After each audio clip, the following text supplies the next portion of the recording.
I don't hear you. Oh, there you go. Yep.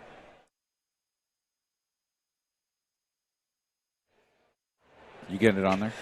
Good evening, ladies and gentlemen, and welcome to the Cascade Christian Pavilion in Medford, Oregon. It's the first day of the Christmas Classic, sponsored by Dutch Bros. Jim McCoy along with Mark McLemore and Wyatt Rainey on the camera. We're bringing you action tonight. Boys basketball as the Cascade Christian Challengers take on. Now, that's going to be kind of a weird thing because we're in a tournament. They're going to be the designated road team as we get into this ball game, but we'll get into all of that later.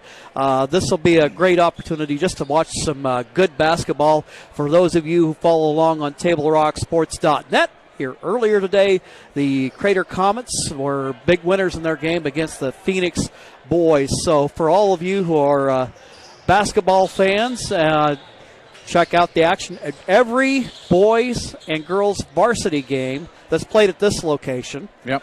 And every St. Mary's game, boys game, and the Crater Comets boys, their games will be streamed on Table Rock. So if you can't make it to the game, check it out over there. But by all means, as you can kind of see, we've still got some room in here. You've got time to get on down here, and it's a great way to help support Challenger boys basketball. This is really actually their big fundraiser for the year that enables the program to function independent of school funds and out of the school budget, which, Mark, you're the JV boys coach today. Well, I guess, first of all, I'll give you an opportunity before we get into this game, give you an opportunity to talk about your JV boys who were in action earlier today. Oh, yeah. I loved our JV boys. They actually, it's basically freshman boys. The JV boys kind of stayed up here with the varsity guys. And I had mostly my freshman team playing in the JV2 bracket today, and they played KU as well.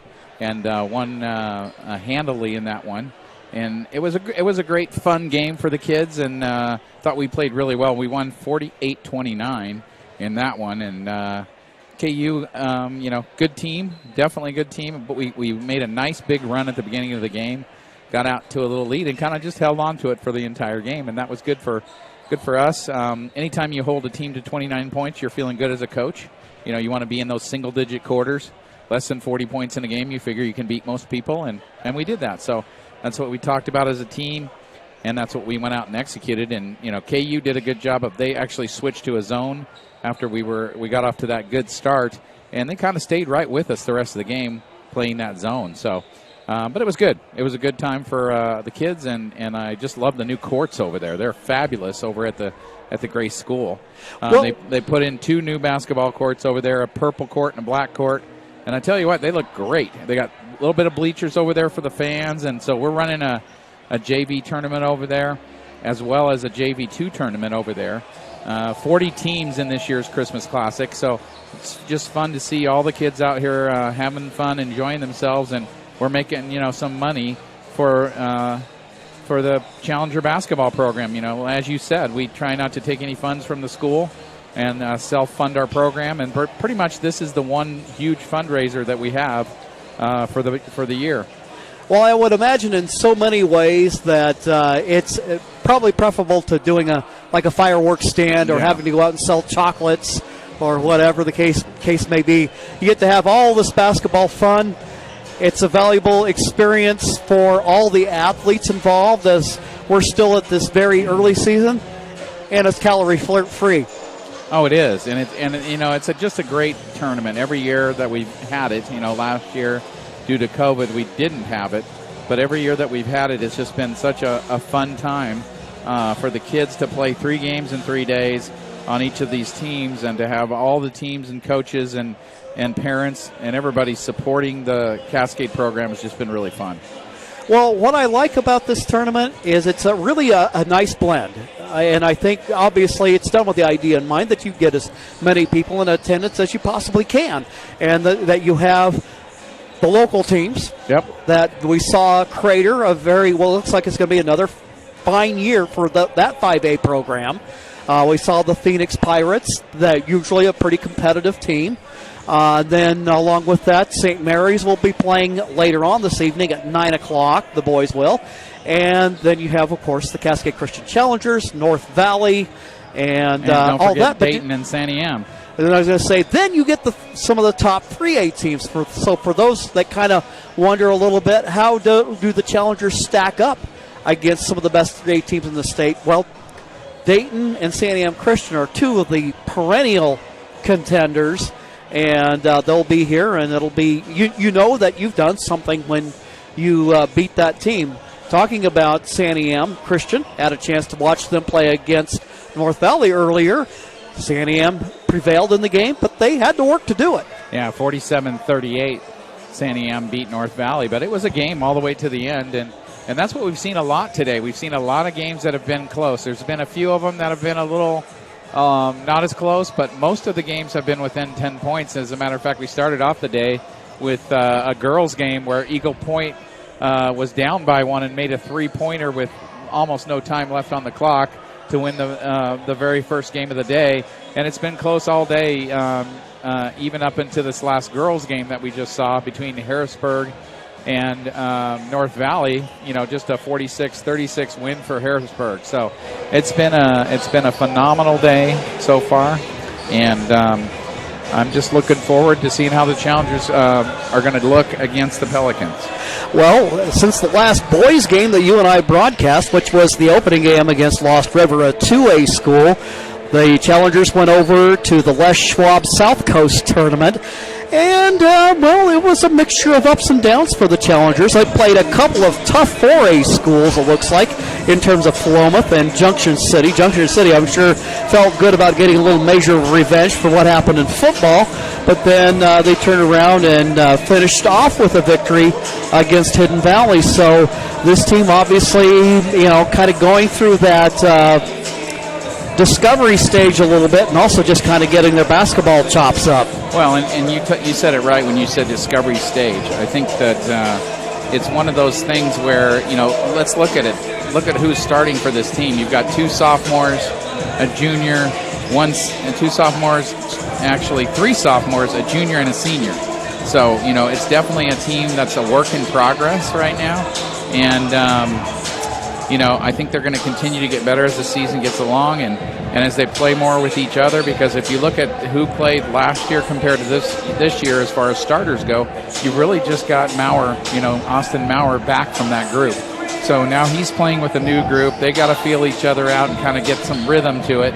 And I think it's going to start to come together through the preseason, and that's why you see Coach schedule the difficult games that he schedules. Being in that Les Schwab tournament, sometimes a loss can be as good for a team to grow from as a win can.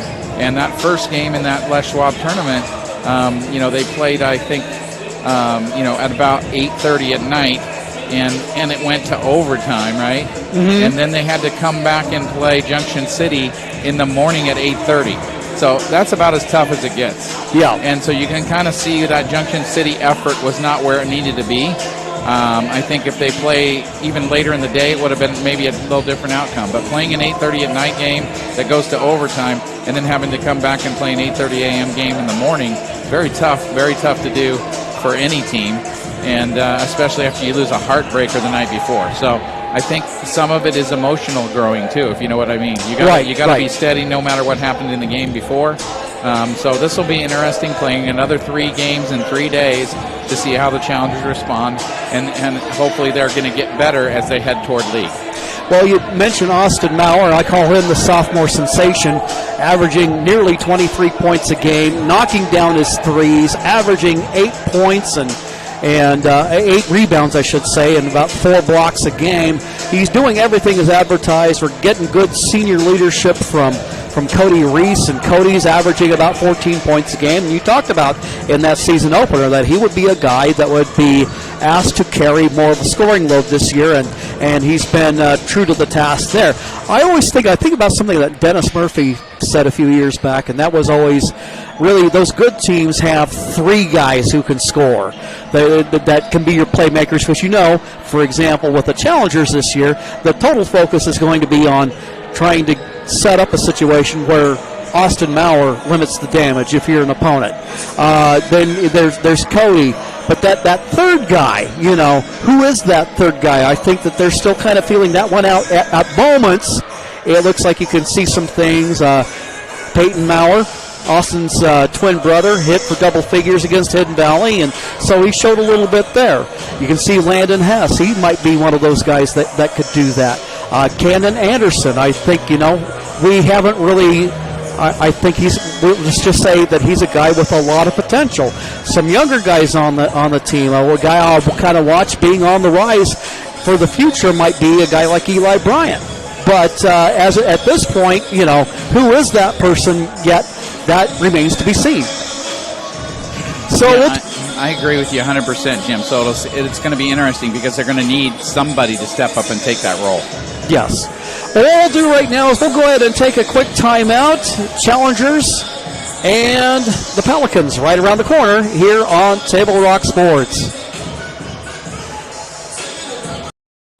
From the moment you enter the court. We're there to serve, make sure we're creating a fair atmosphere for both teams, upholding the integrity of the game. I chose to be an official when I was a senior in high school, 17 years old. I think it's the best decision I've made. You could play, and you could make extra money on the weekends on the side, and why not?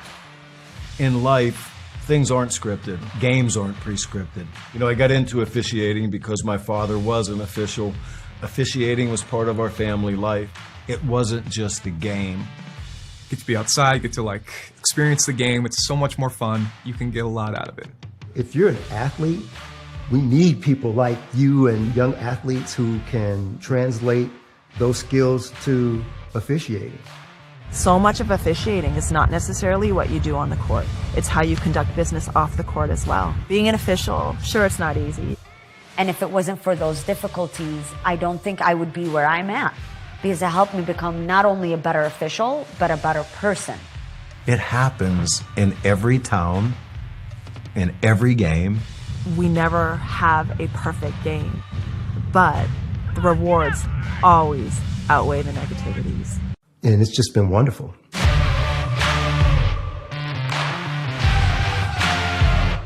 When they played over at...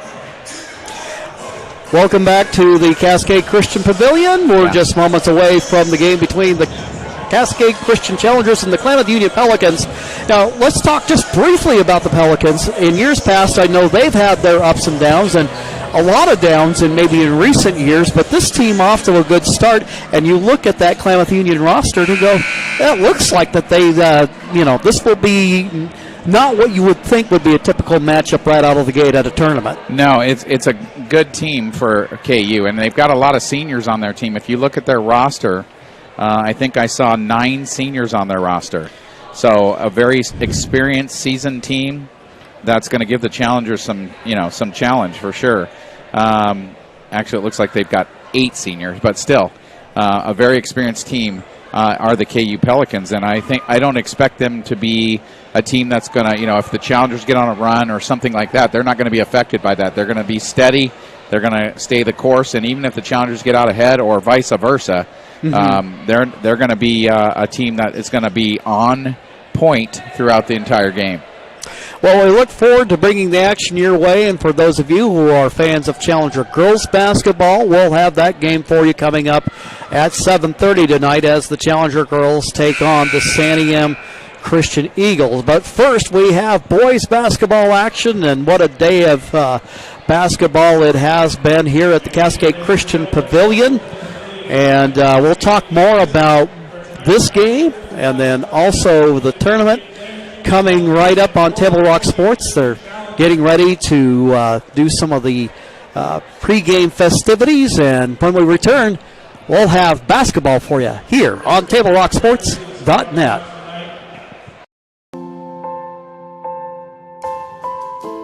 Let me take just a moment and ask you about your vision for your children. What are you seeking for them? What are you hoping your son or your daughter will grow up to be? Highly skilled teaching, a thorough curriculum, art, music, science, athletics, encouraging relationships, all of these and more are part of the community at Grace Cascade Christian Schools, where all of our children feel that they belong. Being able to mentor them on the football field, to push them in the classroom, and ultimately, most importantly, is to share Christ with them. And now for your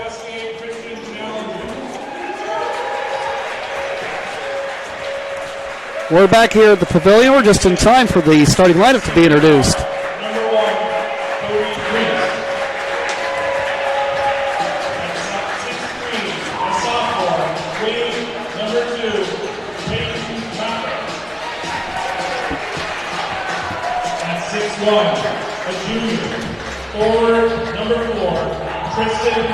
Wearing number 0. 5'8" senior wearing number 11 is Pablo Macias. Fernando Gutierrez wears number 20. He's a 6'4" senior. Also have Antonio Ortiz, a 6'3" junior, and Von Wada, a 6'2" senior wearing number 30. The Pelicans in white, the Challengers in their dark uniforms. Will tip it up. Tip controlled by the Challengers, and Cody Reese manning the point, averaging about 13 points a game and 4 assists, along with a couple of steals a game. Nice backdoor cut to Peyton Maurer. He can't connect. The Pelicans will get their first look at an offensive set here in the ball game. Moving to the hoop, little jump hook there, no good by Murhoff. Rebound taken by the Challengers. Quickly up the floor, it goes to Landon Hess. Maurer, cross-court pass to Peyton Maurer.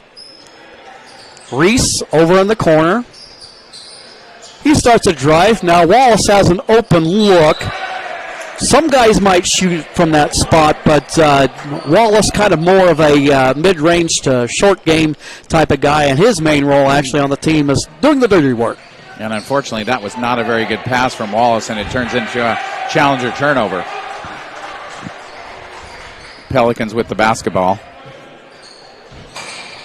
With the basketball is Wada.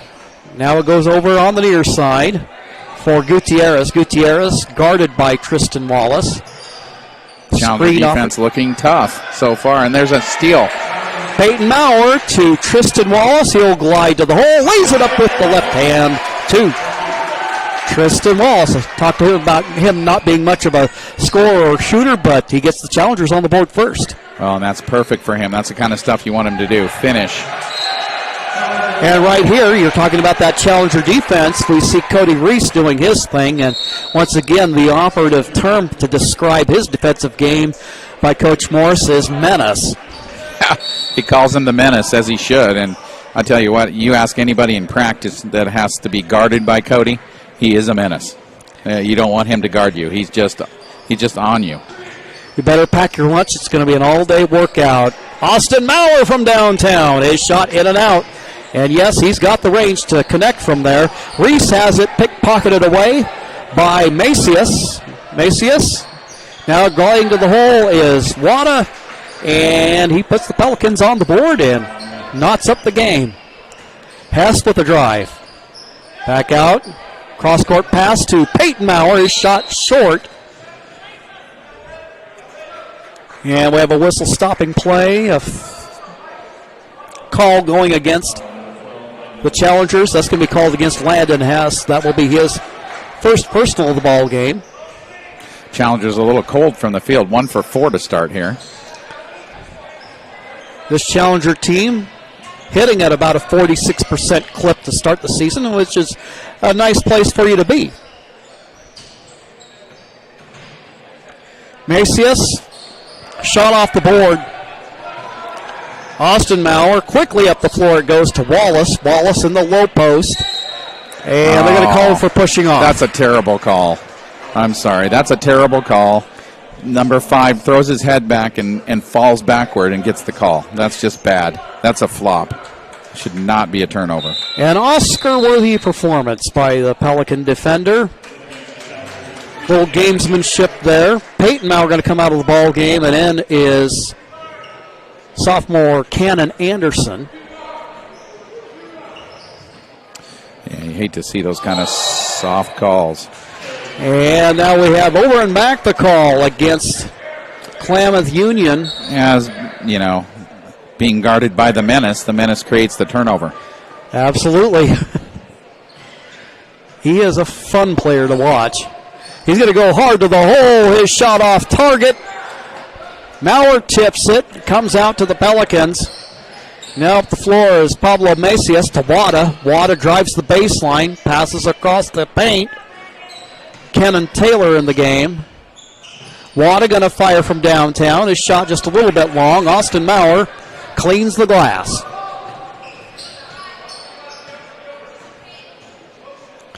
Reese with it. Austin Maurer fakes the three, and he starts a drive, but he has it taken away. Challenger turnover. Ortiz, and now driving to the hole. The shot in and out, but getting his own rebound. It is Murhoff that can't get it to go. Austin Maurer with a weak side rebound. Both teams off to a terribly cold shooting start. Austin Maurer to Hess. He'll kick it out for Reese. He'll fire from three. His shot in and out. Nothing going in for either team. That one looked good from the get-go. Ortiz out of backcourt. Ball ends up out of bounds. Peyton Maurer will return for the Challengers. Also getting set to check in is Daniel Naring. Wallace will come out. Those two almost interchangeable parts in terms of what they offer for the Challengers. Macias with the inbound. Taylor. And now Macias, he'll fire. Little short jumper. Cody Reese with his first foul. He needs to stay out of foul trouble. He's a key piece for the Challengers. Can't get himself in foul trouble, so needs to stay away from that for the rest of the quarter for sure. That will send Pablo Macias to the free throw line, 5'8", senior for the Pelicans. Going to try to untie this ball game, and he does. One more on the way with 4:06 left to here to go in the quarter. Second attempt, that one is short. It'll come out to Reese. Now Challengers try to see if they can't warm it up a little bit. Nearing Maurer. Maurer pulls up at the free throw line, passes to his brother. Now Cannon Anderson. His shot just a wee bit long. Ball's tipped around. Reese has it. Now Cannon's going to drive. He tries to feed the pass inside. And we have a timeout called by Cascade Christian. 3:39 left to go in the first quarter. And what you see on your John L. Scott scoreboard is correct. It's a 3-2 ball game. We'll be right back after this quick message. Let me take just a moment and ask you about your vision for your children. What are you seeking for them? What are you hoping your son or your daughter will grow up to be? Highly skilled teaching, a thorough curriculum, art, music, science, athletics, encouraging relationships, all of these and more are part of the community at Grace Cascade Christian Schools, where all of our children feel that they belong. Being able to mentor them on the football field, to push them in the classroom, and ultimately, most importantly, is to share Christ with them. 3:39 to go in the first. Peyton Maurer going to fire from baseline. He knocks down the triple. Peyton Maurer. Challengers needed that. They were 1 for 7 before that shot, 2 for 8 now. And Pelicans 1 for 6 to start the game. Both teams very cold. The tray puts the Challengers up by 2. The shot short as the offensive woes continue for Klamath Union. Fortunately, if you're a Cascade fan, the good news is the other team's been just as cold as you. Yeah, exactly. So it looks like KU's going to go to a zone now, from what I see. Peyton Maurer with the basketball to Nearing in the high post. They'll fire it baseline for Anderson. He'll dump it in to Austin Maurer. Reese, Anderson thought about a shot. Now Reese will fire from downtown. His shot just a little bit short. I know he's worked on his game from distance and just couldn't quite hit there. Taylor, back out it goes. Driving is Macias. Taylor, around the horn it goes. Challengers really sealing off that interior. Will drive to the hoop, shot no good. Challengers been doing a good job of hitting the glass tonight. Yeah, and a good job of contesting the shots as well. Daniel Nearing from the baseline, shot in and out, no good. Somebody's put a lid on the basket. And Challengers 2 for 9 so far. So it has been a very low-scoring first quarter. Macias, and they'll go ahead and kick it back out for Ortiz. Now they'll feed it down low. Nice pass on the back door. Keenan Taylor can't connect, but he is fouled. That will go against Anderson. That'll be his first personal foul. 4 team fouls for the Challengers. Yeah, and so far the Challengers getting good shots. It's not really an issue of the quality of the shots. It's just they're not going in right now. So as they continue to move guys in and out of the lineup, trying to find somebody that can make a shot. For team fouls, Challengers with 4, none against Klamath Union yet. Taylor missed the first, the second one in and out. Heartbreak for the 5'9" senior. Meanwhile, Landon Hess, his shot off to the right, no good. Break for the Challengers as the ball goes out of bounds. Last touch by Klamath Union. Yeah, Challengers looking for anybody that can make a 3 at this point. Inbound, and it hits the back of the backboard, but Maurer is there. Dumps it inside for Walls. He'll kick it out. Now Maurer will fire from the baseline. His shot a little bit long, but his brother is there to collect the rebound. Ball's out of bounds. Last touch by the Challengers. Reese will get ready to check back into the ball game. Anderson will take a seat on the Challenger bench. Pablo Macias out of backcourt. And he has the thrill ride of being picked up by Reese. Now Wada has it. He'll drive to the hole. His shot rolls around and down. Challengers chasing Wada instead of getting in front of him, and he does a curl cut and gets an easy hoop. That'll knot the game up at 5 apiece. Well, 1:17 left to go in the first. Hess nearly had that pass stolen away by the Pelicans. Macias with the good defense. Now Austin Maurer dumps it inside for Peyton. 2. Nice pass that time by Austin, finding his brother down low for an easy one. That's what the Challengers need to do right there. Move the ball, get those easier looks. Wada's going to fire from downtown. His shot no good. Austin Maurer collects the rebound. Reese quickly out of backcourt. Now they'll fire back for Hess. Hess shot nothing but air, but Reese there. And he'll kick it out for Hess. Reese fires from the baseline. His shot short. Yeah, the perimeter shooting's just not happening for the Challengers right now. No, it's not. And everyone's pretty much had their shot at making something and just not going down. Gutierrez out of the ball game. Merhoff in. Good zone so far by the Pelicans, making the Challengers take those threes.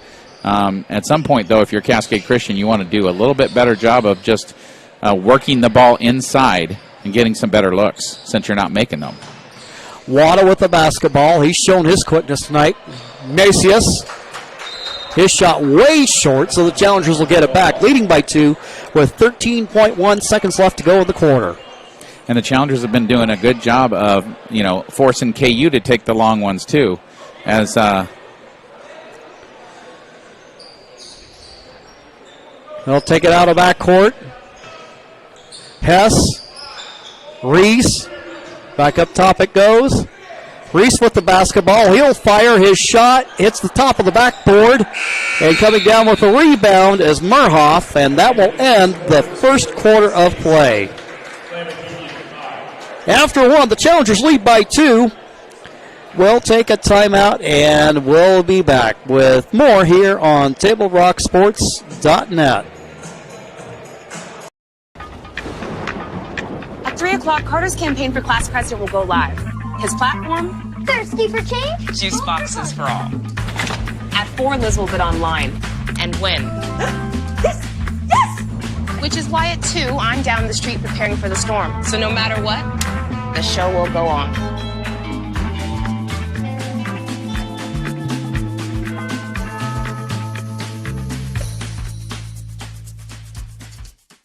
Daily adventures start right here at Pinnacle 365. You'll find exactly what you need for your morning motivation. Later in the day, add some crunch to your lunch with crispy, crunchy chickens, mouth-watering chicken, and chicken tenders. Wherever your next adventure takes you, we're here to keep you energized throughout the day. And our new Peak Rewards program helps you save money on fuel so you can travel further for less. Daily adventures are better with Pinnacle 365. Start of the second quarter, Challengers up by 2. Pelicans start with the basketball. And a traveling violation called against Klamath Union. Well, it looked like he just slipped on the floor that time. I don't know if there's a wet spot over there or what. Challenger lineup for you. Hess along with Peyton Maurer, Reese, Austin Maurer, and Tristan Waltz, who has the ball now. He passes it into the corner.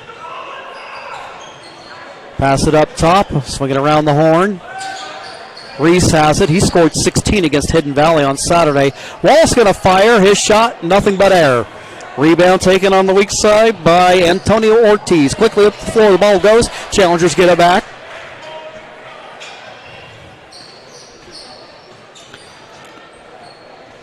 Man-to-man now looks like for the Pelicans. They'll feed it to Maurer. See if they can take advantage of Austin. Cody Reese will fire his shot. He gets that one to go. No, at least he's not afraid to keep shooting. I may have missed the first 5, but he's got that one to go down, and maybe that'll get his confidence going. The hand grenade theory of offense. You throw enough of them out there, you'll eventually hit something. 2 for 11 for the Pelicans in the first quarter, and they're going to take a timeout. Timeout called on the floor. That will allow us to do the same. John L. Scott scoreboard shows the Challengers with a 10-5 lead. We'll be back after these messages. Finish sales event is going on now at Lithia Chrysler Jeep Dodge of Medford. We're stocked up on a great selection of new vehicles from Chrysler, Jeep, Dodge, and of course, Ram trucks. Choose from our great selection of new Jeep Grand Cherokee L4x4s. Test drive a new Ram 1500 and see why Ram is Motor Trend's back-to-back-to-back 3P Truck of the Year. And remember, we've added the convenience of test drives from your home and an online process to purchase and deliver your new vehicle. Get a big finish deal on every new vehicle in stock only at the Lithia Chrysler Jeep Dodge of Medford Superstore.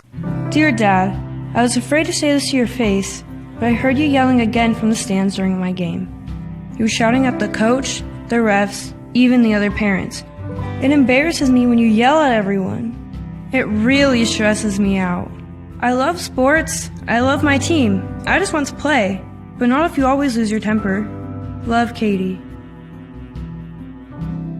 Know your role. Learn more at southernoregonsports.com. Back here at the Cascade Christian Pavilion, Jim McCoy along with Mark McLemore and Wyatt Rainey. So I just mentioned the Challengers holding Klamath Union 2 for 11. That's 18%. Challengers not shooting much better at 3 for 16, 19% in that first quarter. So both teams below 20% shooting in the quarter. As we mentioned, that cold shooting was definitely an issue. Challengers now with the basketball. Leading 10-5 here early in the second. Hess with the inbound to Peyton Maurer. Austin tried to dump it inside for Reese. Reese quickly picked up. Little turnaround jumper on the baseline. And the Challenger lead is 7. And they're going to the 1-3-1 trap. First time we've seen them do that this year. Let's see how this works for them. Skip pass, and now Murhoff has it. He'll dump it back out to Ortiz. Long skip pass. Macias now feed on the baseline to Wada. Ortiz will try a shot from range. His shot no good. Reese started to make a move, but he didn't account for Ortiz, and Wada lays it up and in. Yeah, Challengers with a good-looking stop that time, but unfortunately, Cody didn't see Ortiz there. Almost too quick for his own good in that case. Peyton Maurer going to make a move to the hoop. He has a lane. He can't make the layup. And he misses the layup. Boy, oh boy. Going the other way, Macias. He's going to drive it. It's rejected by Maurer, but there is Kenan Taylor. And now Austin Maurer will take it out of backcourt. Reese over for Peyton Maurer. Austin going to fire from deep. And his shot no good. Ball last touched by Antonio Ortiz, and it'll go out of bounds. Challengers get another chance. Hess out of the ball game. Cannon Anderson will check in.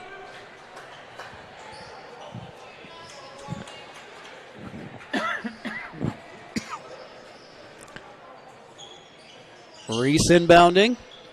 Austin Maurer from long range. Can't get the shot to go. He'll take another look at it, and he can't get that to go. Cannon Anderson. Klamath Union defender got a hand on it, but he still managed to muscle it in. Challengers now up by 7. Wada. Taylor. Around the horn it goes. Now they'll kick it back out. Quick passes. Now Macias with a look from downtown, and he gets it to go. And that's what you can't do in this defense, is you can't let them make 2 fastball passes and get that ball to the corner like that, because you're going to have open shots. Reese going to drive his shot short, but there may have been a reason for it. Foul called against Klamath Union. And that will be called against Wada. And that'll send Cody Reese to the free throw line. And it took all the way to the second quarter for KU to finally get their first foul called about him, and the coach is complaining to the official about that one as Cody Reese knocks down a free throw. I don't think I've ever, I should say it's very rare for a team to go a whole quarter without getting a foul. Yeah, well, that Phoenix Crater game was very interesting in that regard earlier today. We almost went an entire half without a foul call for either team. There's letting the players play, and, well, and especially with Crater, he's a very physical team. Yeah. They'll dump it over the corner, and once again, it's Macias shooting. His shot short, but the Pelicans get the offensive rebound. Wada against Peyton Maurer. They'll drive and going to the hole, and there with the defense is Austin Maurer. Reese out of backcourt, long pass down to Anderson. He has no cutters, so he'll go ahead and fire it in the corner to Peyton Maurer. Now Austin gets a look from 3, and his shot's just not going.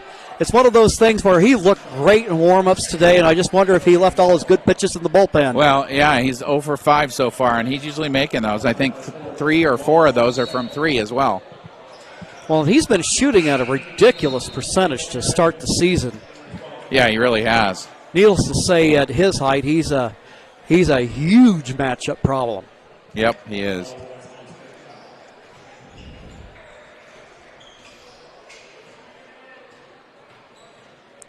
Reese will pick up Macias. Ortiz, Wada. Quick passes by the Pelicans. Wada. Down in the corner it goes to Ortiz.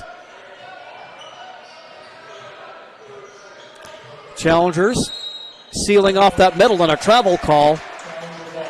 Good defense by the Challengers there that time for quite a length of time and able to get the turnover. Challenger lineup for you. Anderson with the inbound along with Cody Reese in the backcourt. We also have Hess, Wallace, and Nearing in the ball game. So we got a little bit in reach called against Von Wada. And that's his second. He goes right out of the game here in the first quarter. You can tell Wada's kind of that Cody Reese type player very for quick. The Pelicans. Quick and very aggressive defensively.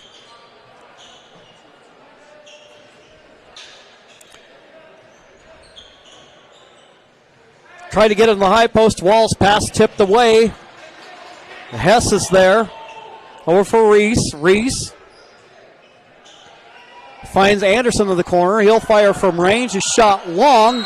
Wallace, though, fouled, and he'll go to the line. Yeah, just the Challengers having some turnover issues, too, in this first half against that experienced KU zone, which is kind of morphing into whatever the Challengers do. They're doing a good job of sort of mixing their zone to match whatever the Challengers are doing on offense against it. Wallace First free throw attempt rims out. It'll remain a 6-point ball game with 2:52 left to go in the first quarter of play. Tristan eyes the second, and that one rolls around and off. Rebound taken by Fernando Gutierrez. Macias will pull up his shot long, weak side rebound by Hess. Reese going to turn up the tempo. Feeds it to Anderson, now Hess. Wallace. Skip pass, and now Reese will fire from long range, and it's good. And apparently that's his favorite spot to shoot him from because he's got 2 threes from that corner. Cody Reese. Well, we talked about him working on that, and now it's starting to pay some dividends for him.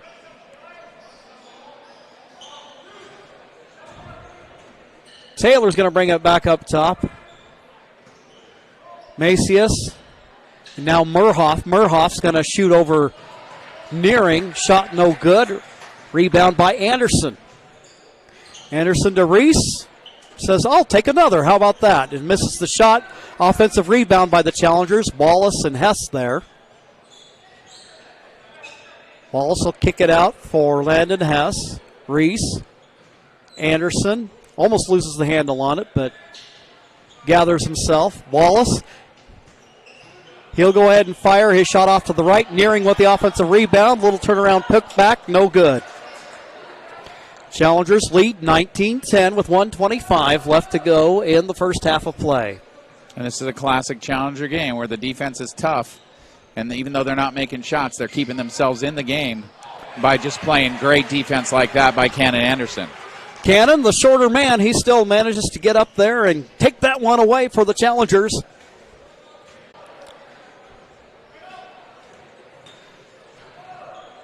.53 seconds left to go on the first half of play. And the Maurer twins waiting to come in if there's ever a stoppage in play. Now we'll go ahead and kick it back out for Ortiz.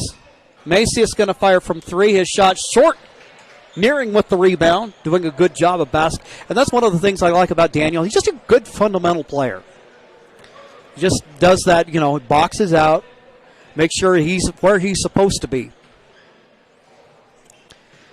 Giving the ball to Cannon, setting up their offense here. Are the Challengers. 19 seconds to go. Looks like they're just going to hold it for one shot here. Hess, Anderson, Reese. Skip pass over to Hess. Hess going to drive. Back out to Anderson. His shot, it's good. So the Challengers end on a good note. Nice job of the Challengers moving that ball around, finding an open guy for the last shot, and that gives them a 22-10 lead here at halftime. Well, a quick thought before we go to break. Mark, I think one of the things that was proven in this half that the Challengers are more than just the Austin Maurer show. Well, they are. Austin really no points in that first part of the game there, and the Challengers with a 22-10 lead. He doesn't have any points here at half. So, they can definitely do other things with other guys. We'll take a timeout right now. Challengers up by 12 on your John L. Scott scoreboard. Jim McCoy along with Mark McLemore and Wyatt Rainey. Stick around.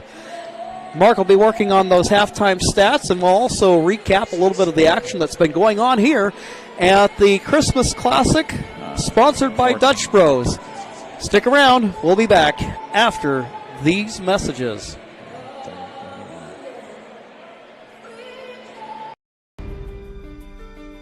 Choose a company that best represents you and our local community. Choose a company that focuses on relationships rather than transactions. Choose a company that empowers their employees and provides growth opportunities from within. Choose a company that shows compassion and rises to the occasion in times of need. Call a John L. Scott broker today. This year, don't just replace your windows, renew them with beautiful and energy-efficient windows from Bill's Glass. Having new windows installed by Bill's Glass dramatically update and improves the look of your home and helps reduce energy bills year-round. Let Bill's Glass show you what you've been missing. Bill's Glass, the largest glass company in Southern Oregon for your home or auto. as well as the trusted industry leader for over 50 years. Bill's Glass in Ashland, Medford, and Grants Pass.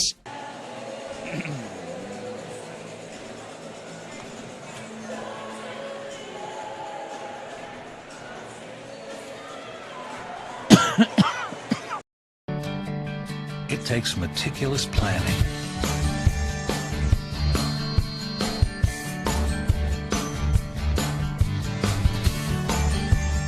continuous monitoring, and forward thinking to deliver the perfect 3-egg omelet.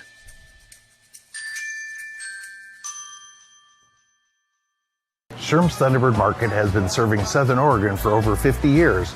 We are thankful and proud to be able to say that our employees are like family, and we certainly couldn't serve Southern Oregon so well without them.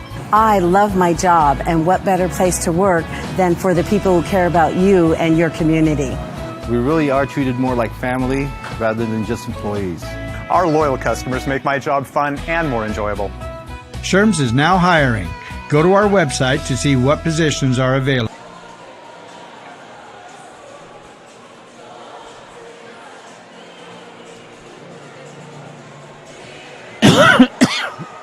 Back here at the Cascade Christian Pavilion, the Challengers lead at halftime against the 4A Klamath Union Pelicans by a score of 22-10.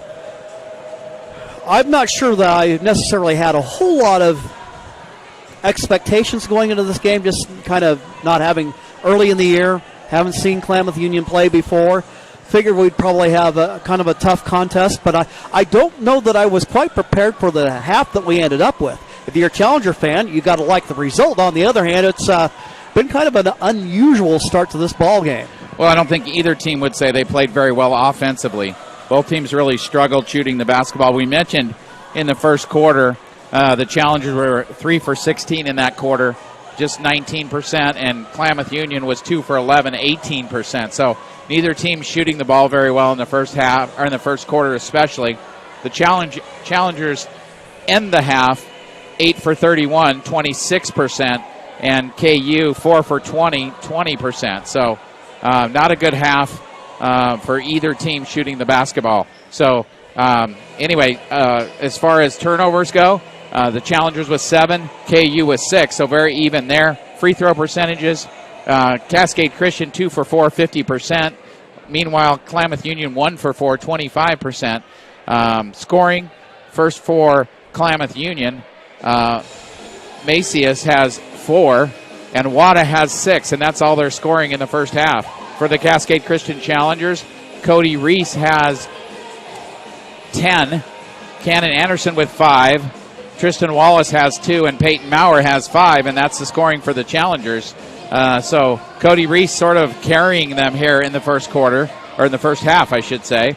And the Challengers, again, with 7 turnovers to KU's 6. So pretty even, pretty ugly, really, to be honest, from an offensive standpoint. Defensively, the Challengers doing a great job of just keeping KU in check and holding them to basically 2 5-point quarters, which is exactly what the Challengers want to do. Right. So the Challengers will work on righting the ship at halftime and looking at some of the action. Now, the winner of this game will end up playing Santiam Christian tomorrow night at 6 o'clock in day 2 of the tournament. The Eagles, as we alluded to earlier, were 9-point winners against North Valley. It was a game that kind of seems like Santiam, interestingly enough, coached by Tyler Ropp. Now, you and I watched him play for Santiam several years ago, and now he's leading the program as coach. But today, it looked like it's a type of team where no real superstars on it like we've seen in the past, but what they have is they have a lot of balance, and they have some really good athletes like Reisinger will be I can see a matchup brewing perhaps between he and Cody Reese. That'll be a fun one to watch. Also, the Crater Comets will be in action against the winner of tonight's game between St. Mary's and Dayton. That will be coming up at 9 o'clock. So if you're a fan of Crusaders basketball, that game will be right here at 9 o'clock. And then, so you have the Pirates in that one. And then taking a look over at the girls' side, the Challenger girls will be in action here at 7:30. We'll be broadcasting that on Table Rock Sports. Just go back to the homepage at tablerocksports.net. Look for it on the slate, and you'll hit the play button, and we'll be right there. Klamath Union a winner by 17 against the Ashland Grizzlies earlier today. Then Harrisburg a 10-point winner against North Valley. And then you mentioned a real battle this morning between first game of the tournament. Yep. The Eagles of Eagle Point, coached by Marvin Denman, who led our girls program for a period of time back in the day, against Phoenix. And the game came down to a final 3-pointer with 0.6 seconds to go, and they came away winners. So good news for Chelsea Eagles fans. Winner, remember, coaches the Phoenix girls, so she's an ex-Cascade graduate too. So both those coaches have former history with the Cascade programs. Yeah, it's really interesting. That, to me, one of the fun things about this tournament, along with the basketball, is this serves as something of a reunion. I know that a number of Challenger graduates who are now in college are back home for Christmas break, and then also see a lot of Cascade parents, past and present, in the building, and it's just kind of a nice opportunity to get together, have some fun, and watch some basketball. Yeah, absolutely. And during the Christmas holidays, a lot of college kids and other people have time off where they can come to a tournament like this and enjoy some good basketball, and that's part of what makes this tournament so fun.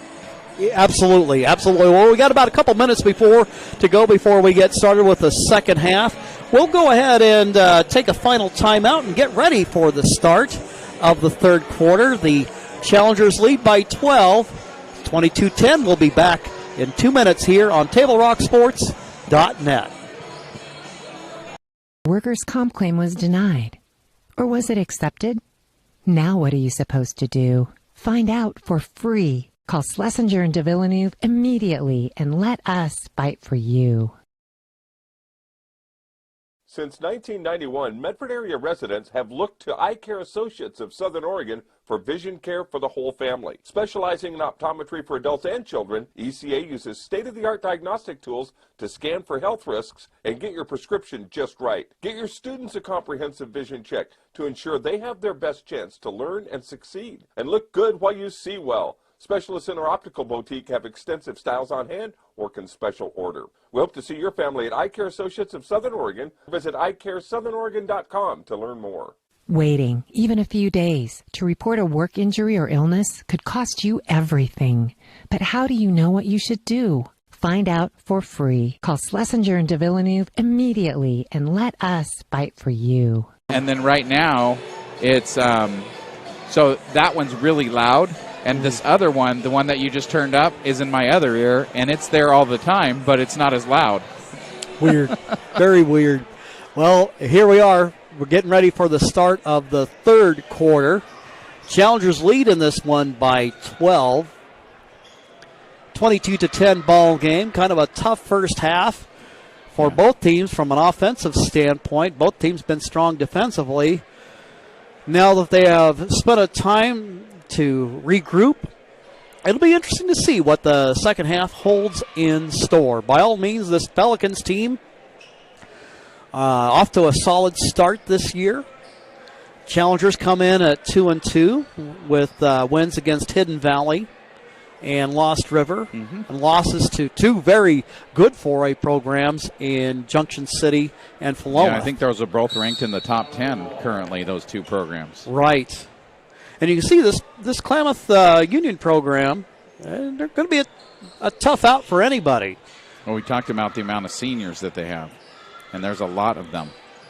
Peyton Maurer feeds it to his brother. Little hook shot and shot off target, but he'll take another go at it, and he gets it. Austin Maurer with his first bucket of the ball game. And unfortunately, we got a KU player that was injured somehow on the play. Jackson Murhoff. Looks familiar to me. Yours truly, that looks like maybe a knee. Well, or an ankle. He does have a knee brace on there, but looks like he's in a little bit of pain. Like you said, he's holding his knee. Yeah, maybe it kind of buckled on him or something. Keenan Taylor going to take a drive up against Hess. And Landon Hess just a half step slow reacting to that drive. And one of the things the Challengers will not be happy about is one of our defensive philosophies is you can't let people drive the baseline like that. Inbound play. Ortiz. Challengers, active hands defensively, as always. Tip it out of bounds, and the Pelicans will have to start. They're going to call a foul on Wallace. And that's unfortunately Wallace's third. Wada, he cans it from downtown. Von Wada draws the Pelicans within 11. Maurer, Reese now inside to Austin Maurer, and off the glass it goes. Yeah, you let him get the ball in that spot, you're in big trouble. Austin as if to say, remember me? And he's off to a pretty good start here for the third quarter. Macias going to shoot from 17. His shot rims out. Ball's tipped around. Maurer wins that battle. Out of backcourt he goes. Now to Peyton Maurer. Peyton called for the offensive foul. That'll be his first personal third team foul for the Challengers. Cannon Anderson going to check into the ball game. Wallace, who is in a little bit of foul trouble here with 3, is going to go ahead and go to the Challenger bench. So that makes the Challenger lineup pretty small. So Austin and Peyton are going to have to do the majority of the rebounding here. Macias going to drive, goes hard to the hole, and we have an offensive foul called on the other side of the floor. Cannon Anderson there for the Challengers. Nice job by him of getting to the spot before Macias and picking up the charge. Anderson having to shake the cobwebs just a little bit there. Yeah, he'll get rewarded nicely. Coach loves that. He loves those offensive fouls. And anytime somebody's got the guts to get in there and take a charge, you got to love that from your team. Cody Reese between the circles, dumps it into the paint to Austin Maurer. He's going to drive to the hole. Nothing you can do about that. And now the Challengers extend their lead to 15. Cody Reese. Macias has some quicks himself, but Cody doing a pretty good job of keeping him in check so far. He's 1 for 7 in the game. Macias, Taylor, corner of the free throw line. Ortiz with the basketball just right at the top of the key. Macias, bounce pass to Gutierrez. Now to Wada. Pelicans trying to be patient, realizing there's no 15-point plays. Wada's going to fire from downtown. His shot in and out. Rebound by Anderson. Reese finds Maurer, and he's whistled for the travel. And that's sort of been a bugaboo so far for the Challengers. Too many traveling violations. Wallace back in with 3. Kind of didn't think I'd see him till the fourth quarter, but he's back in the game. Macias against Reese. And we have an offensive foul. But Macias did a little bit of pushing off there. A little hook. And I say, you don't see a lot of referees catch that. It's when you put your arm in around the guy to make a difference to get you to the rim. Pressure. Reese, though, blows by Macias. Shot a little bit. I think that was by design there. Yeah, well, it certainly was a pass to Maurer, and he's got 8 points in the quarter. Maurer does. You knew you couldn't hold him down for long. And a nice feed to Keenan Taylor. Good teamwork there by Klamath Union, and they call a timeout. And it'll be a 30-second timeout. We might well just go ahead and keep it here, just kind of put in a plug for the tournament. Great place to be, and we do, especially if you go visit the Facebook page, the Christmas Classic, sponsored by Dutch Bros, you'll see that there is you have the admission. There are single-day passes yep, and event passes. And full 3-day passes, so you can see as much basketball that you want. And the biggest thing I love about it, like I said before, is it supports the Challenger basketball program. So we can certainly use your support down here and just invest in these kids. And they're working hard, trying to become better basketball players, and it's just fun to see them improve. Every season we see a lot of improvement in the kids, and it's a great program to support. Hopefully you can come down and see some good basketball and support the program. All right, want to remind you that all the boys' basketball games will be carried here for the Challengers will be carried here on Table Rock Sports. Also, you can pick up Crater and St. Mary's in action as well in this tournament if you can't be down here at the game. Yeah, the Pelicans back in their zone. And the Challengers, which is probably a smart move by them, as much trouble as the Challengers have had finding somebody that can make a three. Especially with, it looks like Reese is out of the ball game for a moment. Austin Maurer, now to Hess, bounce pass, and then a near steal. You could tell he had pick completely on his mind there, Macias, and he ends up running into Anderson, and this not a good sign for the Pelicans as their lead ball handler now has 3 fouls in the game. Point guard, yeah, has. Nearing will kick it out for Hess in the corner to Austin Maurer. They'll fire it across to Wallace. High post it goes, and they'll dump it inside for Nearing, but he misses the shot. Oh, boy, nice pass that time. Daniel's got to make those. 30-15, now Wada has it. He falls to the floor, and he needs to get a new pair of shoes. I think so. That's twice he slipped. Challengers come away with the ball. Hess. I think it was a situation where he thought Wallace had it, and the ball ends up going out of bounds. I think probably the frustrating part for the Challengers is it's not so much just the turnovers, but the manner in which some of those turnovers are happening. Yeah, so far it's been a challenge for them to keep control of the basketball. Reese back in the ball game for Cascade, picking up Macias. That's 11 turnovers now for the Challengers. Good little battle going on between those two players, and then driving hard to the hole. Missing the layup is Gutierrez. So remains a 30-15 ball game. Austin Maurer glides to the hoop. His shot no good, but he puts it back up and in. Love to see him attacking the rim like that. What is that? What they call the Euro step? Yep.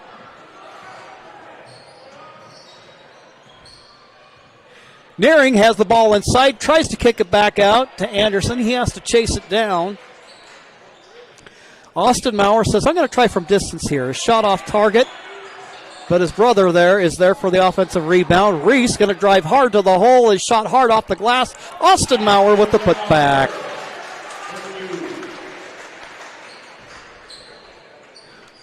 Austin Maurer coming alive in the third quarter as the Challengers now lead by 19 with 2:22 left to go in the third quarter of play. Wada with the basketball.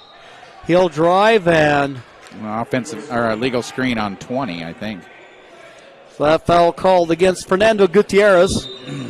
His first personal of the ball game. Pelicans with 4 team fouls. The Challengers with 3. So far, I'd say it seems to be a pretty well-officiated game. It's one of the, when you say we haven't really noticed the officials, then right. You know it's a well-officiated game, and I feel like we haven't really noticed the officials here. Hess almost loses it, but manages to gather himself. Reese trying to dump it into the high post. Now you'll feed it for Maurer. It's nice to have a big guy in the middle that you can just kind of throw the ball up to. I tell you, it's like watching a game of cat and mouse. 36-15, Wada with the basketball against Peyton Maurer. He'll fire from the baseline. Good-looking shot. Tries his own putback, and he can't get that to go. Making a muscular move to the hoop for Klamath Union. We have number 25 in the ball game. We don't have him listed on the varsity roster, but let's consult the JV bracket and see if that's any help to us. Or do we even have a Klamath Union JV? Oh, they do have a JV1 team here. Well, that's on the girls' side. Yeah. Well, nonetheless, number 25 for Klamath Union at the free throw line.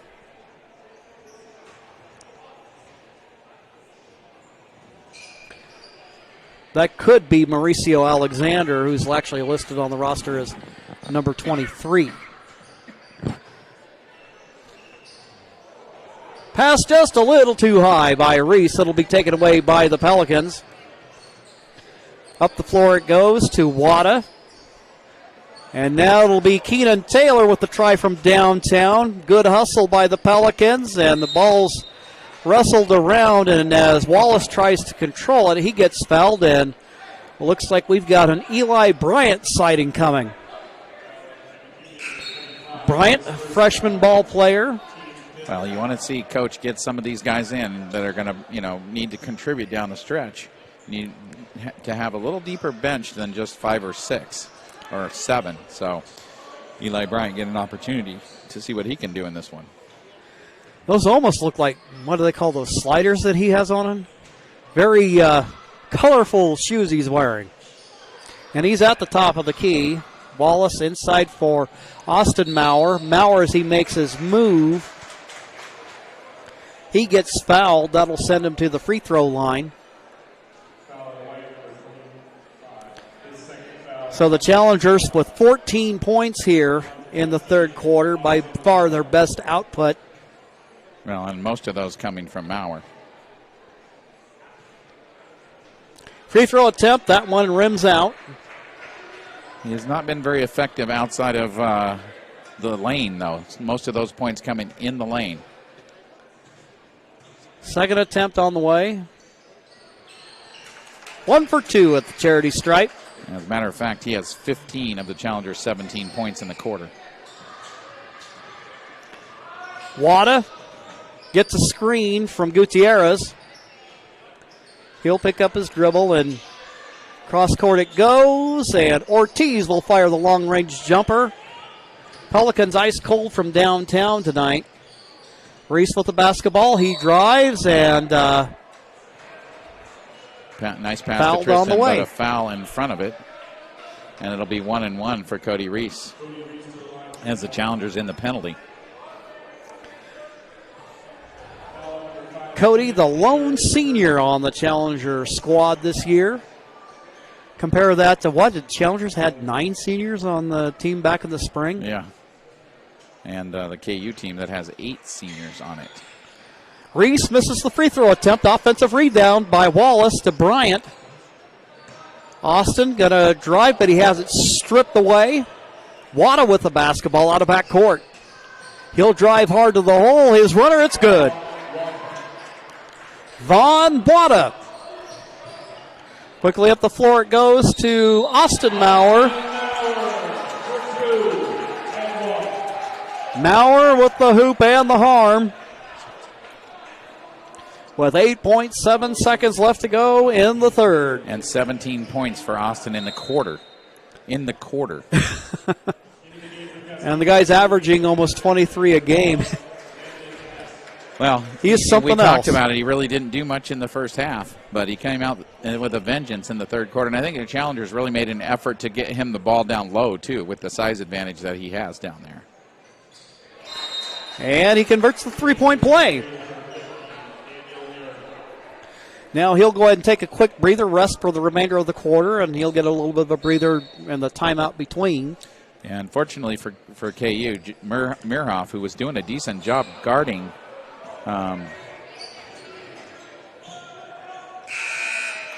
and that will end the third quarter of play. Cascade Christian opening up their lead. It's 40-17 on your John L. Scott scoreboard. We'll be back after these messages on TableRockSports.net. You're a coach or plan to be a coach. What kind of coach do you want to be? This? Hey! What is that? Come on, guy! You're killing me! Or this?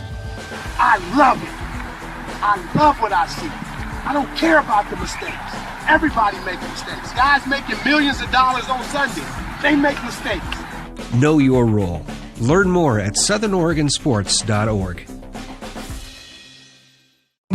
There's a time machine, not so far away, that takes you back to a world just a few streets wide, where wonder rules the day and families are transformed, from the smallest bug-eyed explorer to that surliest know-it-all. So dive into the past and let them see the world through a simpler lens called Southern Oregon. Their adventure begins when you travel Medford. Back here at the Cascade Christian Pavilion, the Challengers open up the fourth quarter of play with a 23-point lead. And a really nice third quarter by Austin Maurer, as he has 18 points in the quarter to really help this Challengers develop this lead. Back in the 1-3-1 for Cascade. And they get a turnover on the very first possession. Reese quickly up the floor it goes. They'll feed it to Austin Maurer. Ball's tipped away by the Pelicans. And we have a foul called against Cody Reese in the backcourt. That'll be his third personal of the ball game. So he'll want to keep himself on a short leash for the 7 minutes and 47 seconds that remain. Well, and the Challengers in that 1-3-1 again, seeing if they can. Yeah, ball poked away by Landon Hess, but they're going to call him for the personal. For Hess, that'll be his third personal. And unfortunately for Cascade, one more and they're in the bonus, are the Pelicans. Macias just gets it into Wada. Taylor with the ball. Traveled. And the official agrees. And so it'll be Challenger basketball here with 7:28 left to go in the ball game. And I don't think Macias is used to being guarded by someone like Cody Reese, as most people aren't. No. No.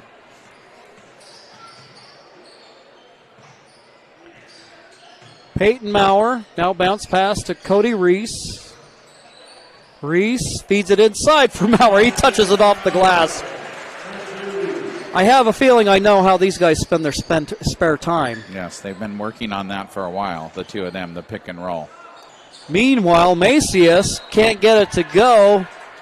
Reese tried to make a play for it, but can't. And Reese got pushed in the back, and that's what he's kind of complaining about to the official, who did not see the push, because it was clearly a push in the back on Reese. Macias, bounce pass to Keenan Taylor. Around the heart it goes. Macias has a look from downtown, nothing but glass, and there is Tristan Wallace.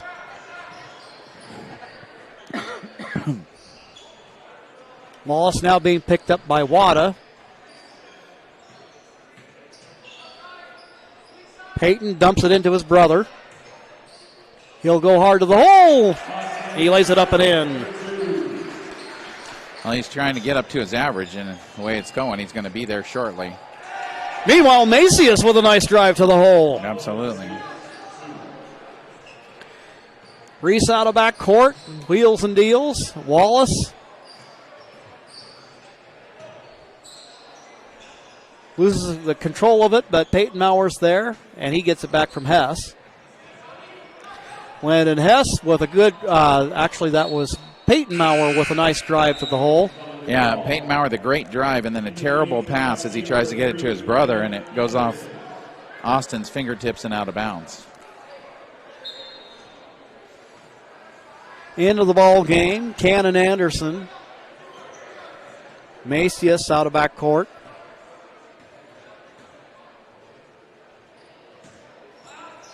Taylor dumps it down in for Wada. Nice teamwork for two. Wada's got 10 so far. Reese gets past his defender, drives his layup attempt just a little bit short. as he approaches the rim.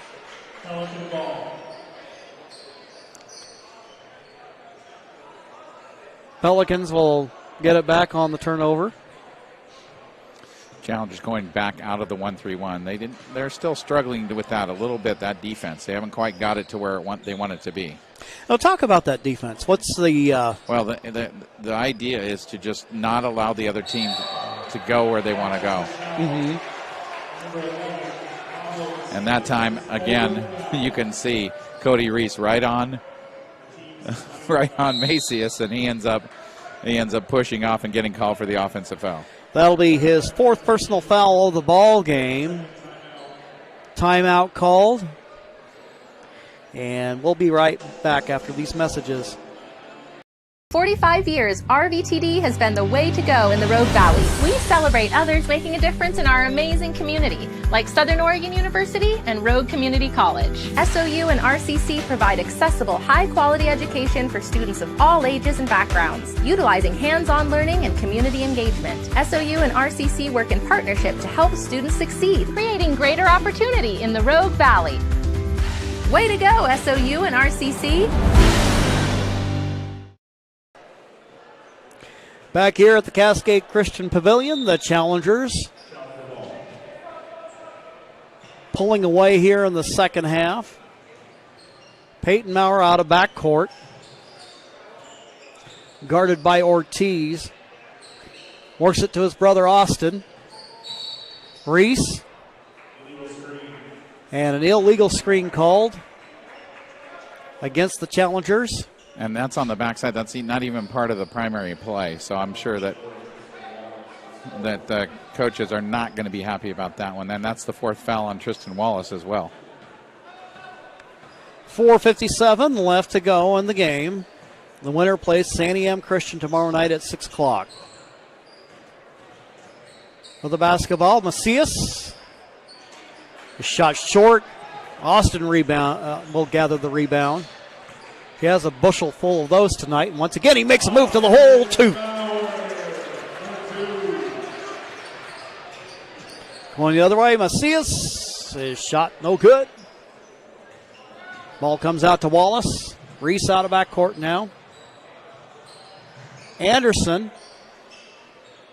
Now to Reese. Peyton Maurer going to fire from downtown. His shot no good. And the ball goes out of bounds. Last touched by the Pelicans. A nice hustle play that time by Cannon Anderson to keep that Challenger's ball as he was challenging for that ball, able to tip it off the defender. Reese, bounce pass, and laying it up and in. Peyton Maurer.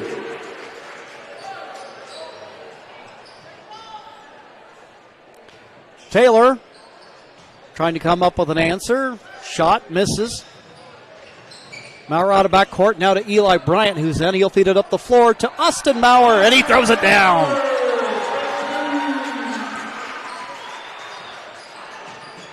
Macias.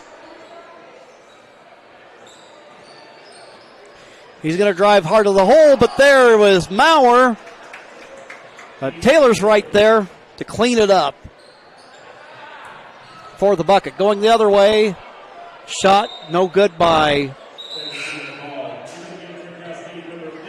Peyton Maurer. Landon Hess, Daniel Nearing back in the ball game for the Challengers. Peyton Maurer and Cannon Anderson come out. So I guess if the Challengers have a Winnebago lineup, it's this one with Bryant at 6'4", Maurer at 6'11", and Nearing at a very healthy 6'2". Yeah, that's it. And Peyton Maurer, or Austin Maurer now with 26 points in the game. Oh, my God. All in the second half. Yep. Landon, you got to shoot that. He's open. Austin feeds it. Little lead pass there for Nearing. Little pitch and catch there, and they're not going to let you dribble that ball in the key, Daniel. You just got to go and turn and shoot. Taylor quickly up the floor. They'll fire it down in the corner. Wada to the hole, 2.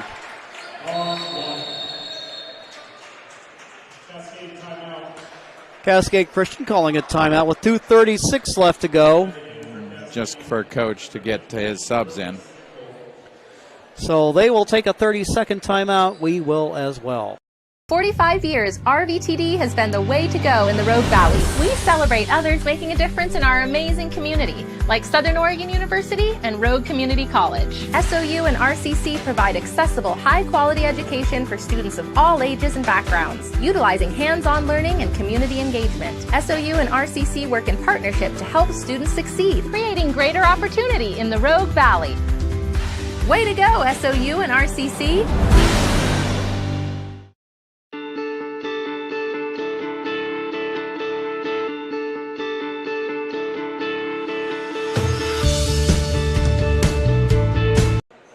So the night shift coming. See Brody Sample making his first appearance of the night. Also Mason Hoffman in the ball game. 2:34 left to go. Anderson out of backcourt. And there's Sample with it. To Bryant. Bryant tries to feed it inside for Nearing. Nearing, as he makes his move, he is fouled. Yeah, much better that time by Danny. Just turn to that left shoulder because he's left-handed. Put that ball up on the board. See what you can get out of it. That time he gets fouled and goes to the free throw line. Fernando Gutierrez whistled for the personal, his second of the ball game. Nearing first free throw attempt. Short, no good. He'll get a second.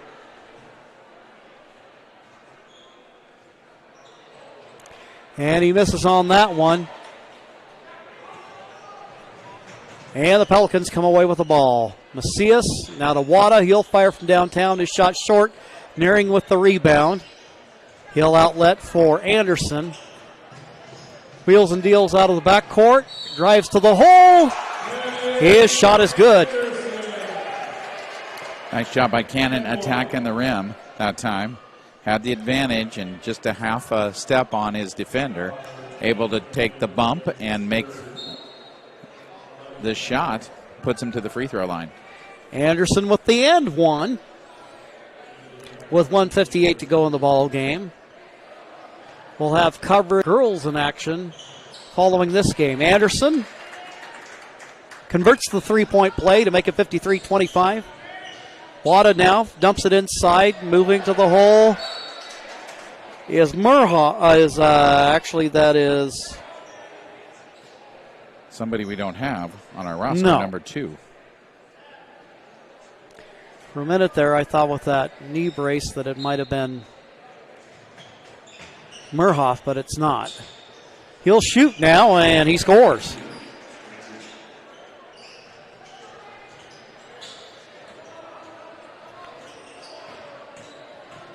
Brody Sample out of backcourt for Cascade. A real force for the Challenger football team this year. And we have a foul called against the Pelicans. And the Challengers now at the free throw line in the double bonus. Anderson. First attempt, nothing but net. 54-27 your score now. Second attempt, that one goes. Anderson in double digits. He's got 10 on the evening.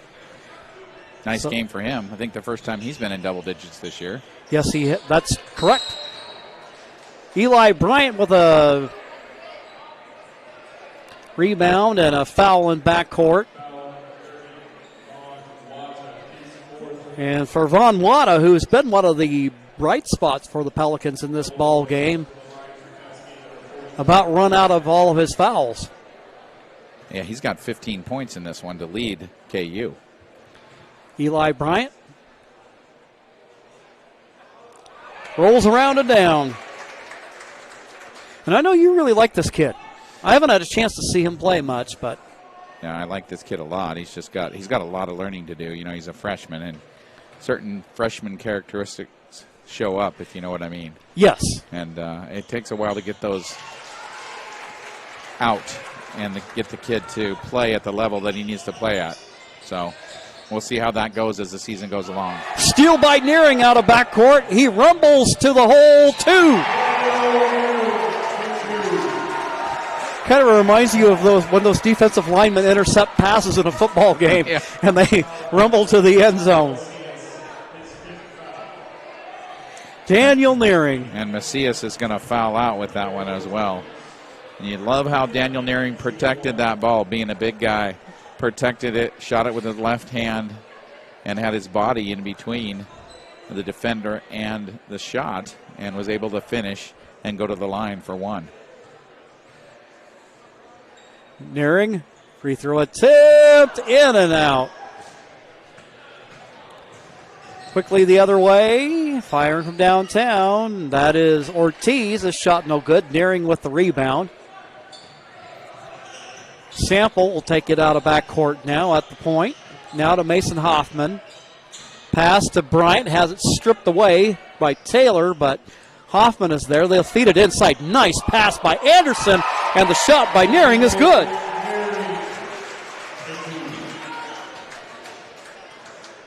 .45 seconds to go in the contest.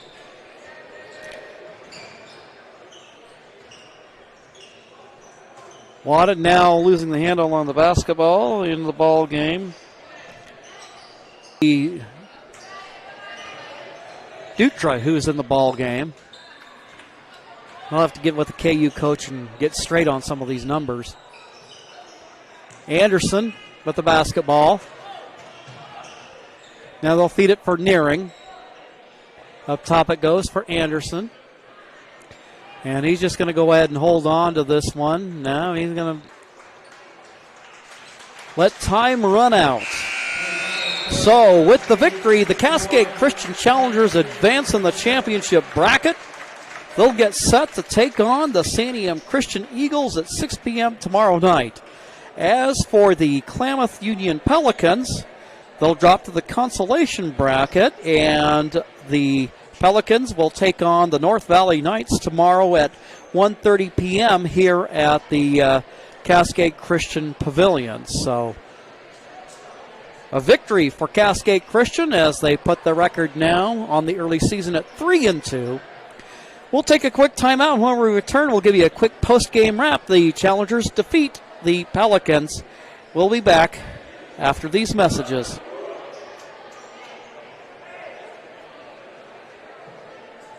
Game day or a family get-together. Sherm's has the quality products and prices that will make you cheer. Sherm's Thunderbird Market, Medford's original discount grocery store. Fuel your daily adventure at My Circle K.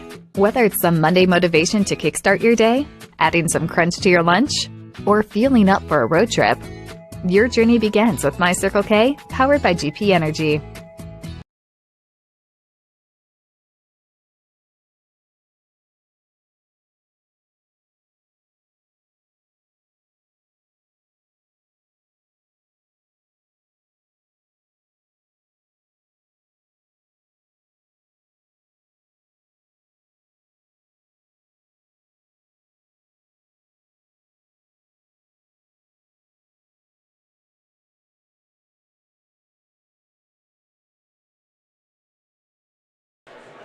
Back here at the Cascade Christian Pavilion, the Cascade Christian Challengers with a 61-27 victory against the Klamath Union Pelicans from the 4A ranks.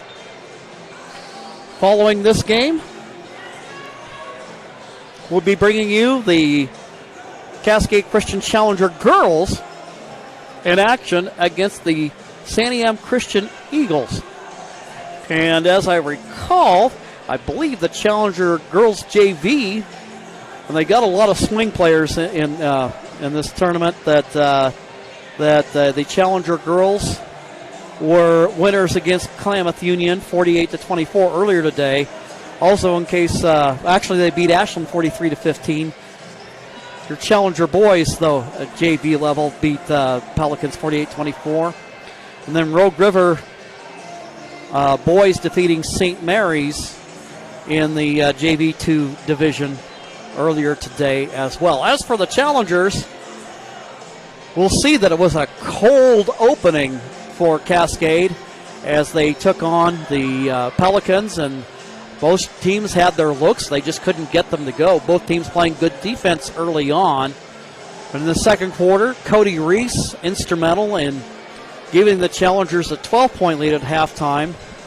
Notable from the first half was no points for the big man Austin Maurer. However, in the third quarter, Austin Maurer came alive. He had 18 points in the quarter, and he ended up just south of 30 points for the game, and that was what really blew the thing open for the challengers as they ended up coasting down the stretch for the 61-27 win. This will be one of those games that you'll look back and go, oh, this wasn't pretty, but when we get there will be plenty of teachable moments to take away from this one, and then of course tomorrow they'll need to make sure that they raise their game as they go up against the Santiam Christian Eagles team that is always very competitive. And Mark, looks like you got the stats ready for us. I do. It took me just a minute there to get everything going because there was a lot of shots in this game. Both teams shot almost fit well. KU shot 48 shots, the Challengers 55 shots, so a lot of shots going up in the ball game. KU, let's start off with them. They were 12 for 48, just 25% from the field. So the Challenger defense, again, we've talked about it. They did give up one 10-point quarter. That was the fourth quarter. And other than that, all the quarters were, and that was exactly 10 points, by the way. All the other quarters were less than 10, and that's their goal as they go into each game. And they themselves want to score 15 points a quarter. They end up with 61 for the game, so pretty close to that. So the Challengers with a nice job on the defensive end, holding KU to just 25% shooting. The Pelicans also 1 for 6 from the free throw line as well, and they had 13 turnovers. For the Challengers, Cascade Christian ends the game after going 8 for 31 in the first half. They end the game 24 for 55, 44%. So not too bad for the whole game after a rough start in this one. 9 for 16 from the free throw line as well, 56%. And they had 15 turnovers, probably a little more than the coaches would like to see in this one against KU. Still working on learning how to pass to each other. You know, those kind of things have been a challenge with these new guys starting and all them trying to get a feel for one another out there. And those 15 turnovers, a little more than you'd like to see. Scoring, first for KU, Taylor with 4 points, Macias with 6, Wada had 15, and a number 2 we didn't identify had a bucket. And that was it for the Pelicans. For Cascade Christian, Cody Reese had 10 points. Cannon Anderson with 10 points. Tristan Wallace had 2. Peyton Maurer had 7. Eli Bryant with 2 free throws. And Daniel Nearing had 4. And, of course, Austin Maurer with no points in the first half has 26 in the second half to lead the Cascade Christian Challengers. So, he obviously in the first half he shot quite a few threes. Those weren't going down, so the Challengers changed it up, put him down in the block, gave him the ball down there a few times. He got to see a few buckets go in.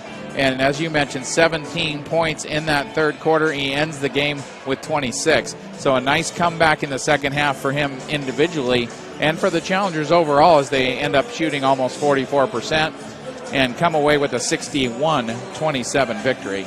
Well, that will wrap things up for us. Jim McCoy here along with Mark McLemore, Wyatt Rainey. Challengers win 61-27. We'll video stream tomorrow night's game between the Challengers and the Santiam Christian Eagles. That game's going to come your way at 6 o'clock tomorrow night.